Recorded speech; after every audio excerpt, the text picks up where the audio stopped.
dan bahagia. Bapak Ibu guru hebat, bertemu lagi dengan saya, Yohana Rina Kurniasari, calon guru penggerak angkatan 9 dari Kabupaten Kulon Progo.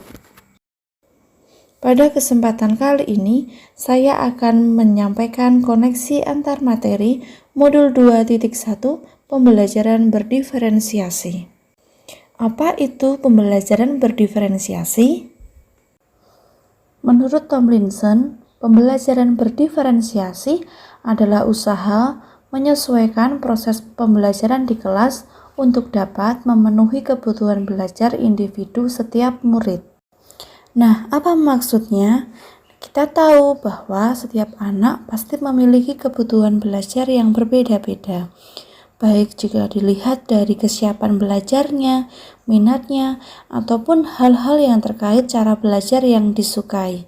Nah, disinilah guru harus mampu merespon kebutuhan belajar tersebut agar pembelajaran yang dilakukan dapat berpihak pada murid dan juga tujuan pembelajaran bisa tercapai. Kemudian, bagaimana cara kita sebagai guru untuk dapat melakukan pembelajaran berdiferensiasi di kelas? Yang pertama, kita harus menentukan tujuan pembelajaran. Yang kedua, menganalisis kebutuhan belajar setiap murid. Caranya bisa dengan melakukan observasi, studi dokumen, wawancara, survei, ataupun asesmen diagnostik.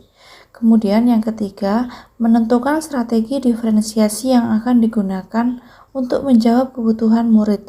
Bisa berupa diferensiasi konten, proses, produk, salah satu dari ketiganya atau bahkan ketiganya tergantung dengan kebutuhan murid. Yang keempat, kita bisa mengimplementasikan rencana pembelajaran diferensiasi yang telah kita susun dan melakukan evaluasi ataupun penilaian dan juga refleksi. Supaya bisa mengimplementasikan pembelajaran berdiferensiasi, kita harus tahu apa saja kebutuhan belajar murid. Nah, kebutuhan belajar murid dapat dilihat atau diamati dalam 3 aspek. Yang pertama, kesiapan belajar murid, kemudian minat dan profil belajar. Kesiapan belajar adalah kapasitas untuk mempelajari materi, konsep, ataupun keterampilan baru. Nah, di sini guru berperan untuk menganalisis keterampilan ataupun pemahaman yang dimiliki siswa, kemudian menyesuaikan tugas-tugas yang diberikan supaya sesuai dengan keterampilan maupun pemahaman yang mereka miliki sebelumnya. Aspek yang kedua adalah minat. Minat adalah suatu keadaan mental yang menghasilkan respon terarah kepada suatu situasi atau objek tertentu yang menyenangkan dan memberikan kepuasan diri. Nah, di sini minat anak tentu berbeda-beda. Ada yang minatnya tentang traveling, ataupun tentang hewan, tentang tumbuhan, atau kegiatan-kegiatan lain yang saat ini sedang mereka senangi. Nah, kita dapat menyesuaikan baik materi yang kita sampaikan kepada siswa, ataupun tugas-tugas, ataupun produk yang kita minta itu menyesuaikan dengan minat mereka.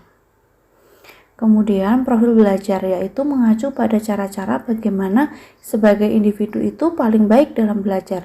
Nah, ini bisa menyangkut tentang gaya belajar, budaya, cara terbaik untuk belajar, lingkungan yang paling enak dan paling nyaman untuk belajar, apakah anak tersebut suka lingkungan yang tenang atau yang bising atau bagaimana untuk belajar.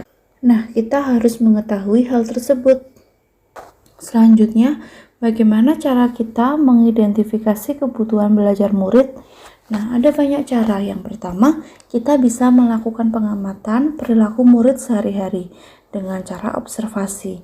Nah, yang kedua, mengidentifikasi pengetahuan awal mereka, bisa dengan asesmen diagnostik non-kognitif maupun yang kognitif. Kemudian, mereview dan melakukan refleksi praktik pembelajaran dan berbicara dengan guru di kelas sebelumnya, mencermati rapor dari kelas sebelumnya, dan juga menggunakan berbagai penilaian, baik itu formatif maupun penilaian diagnostik. Apa saja strategi pembelajaran berdiferensiasi?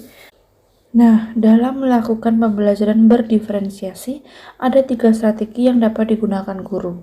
Yang pertama, diferensiasi konten. Yang kedua, diferensiasi proses. Dan yang ketiga, diferensiasi produk. Dalam hal ini, guru dapat menggunakan satu atau lebih diferensiasi yang akan dilakukan di kelas, tergantung pada kebutuhan peserta didik yang hendak direspon oleh guru. Strategi diferensiasi yang pertama yaitu diferensiasi konten yang berkaitan dengan apa yang kita ajarkan seperti materi, konsep, atau keterampilan baru yang akan dikuasai oleh murid.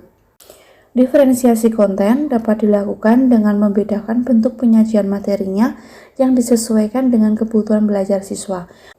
Apakah siswa tersebut sudah dapat mempelajari materi yang sifatnya abstrak, ataukah mempelajari materi yang sifatnya konkret terlebih dahulu, ataukah siswa tersebut materinya sifatnya transformasional, ataukah yang sifatnya mendasar?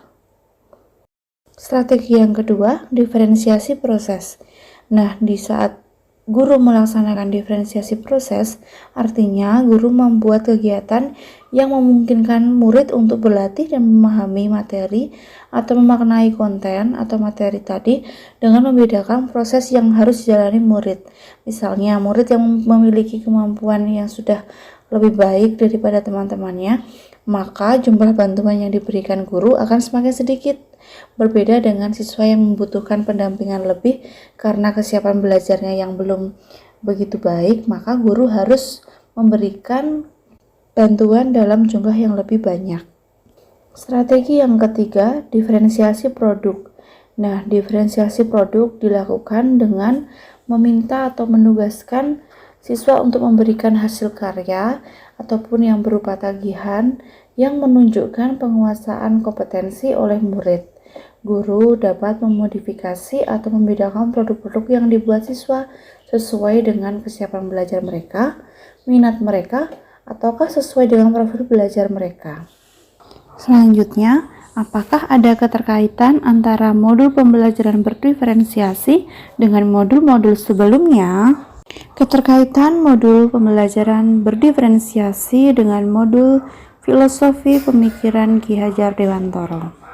Nah, kita tahu bahwa untuk dapat melakukan pembelajaran berdiferensiasi ini, seorang guru tentunya berusaha memenuhi kebutuhan belajar para murid.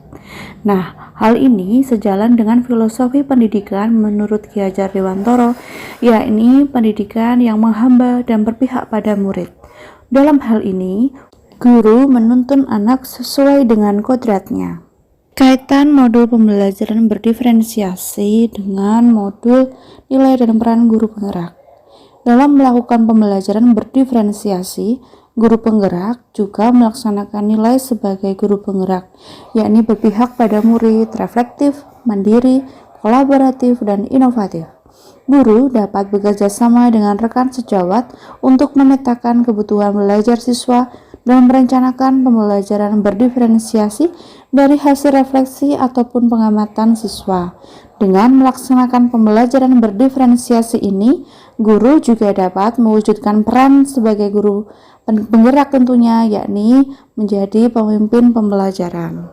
Selanjutnya, kaitan modul pembelajaran berdiferensiasi dengan visi guru penggerak. Pembelajaran berdiferensiasi dapat menjadi salah satu strategi bagi guru untuk mewujudkan visi guru penggerak yang telah dibuat, yakni visi yang berpihak pada murid, karena guru merancang kegiatan pembelajaran yang memfasilitasi kebutuhan setiap peserta didik, di mana peserta didik adalah fokus utama. Kaitan modul pembelajaran berdiferensiasi dengan modul budaya positif.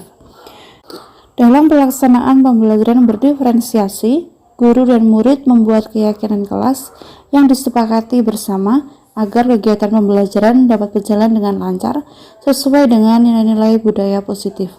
Nah, dalam hal ini, jika ada permasalahan dalam proses pembelajaran di kelas, guru berperan sebagai manajer yang siap menggunakan segitiga restitusi dalam membantu siswa menyelesaikan masalahnya. Sekian dari saya, terima kasih atas perhatiannya sudah menyimak video ini sampai akhir. Jangan lupa subscribe, lalu bagikan jika channel ini bermanfaat untuk Anda, dan juga klik tombol like-nya. Terima kasih.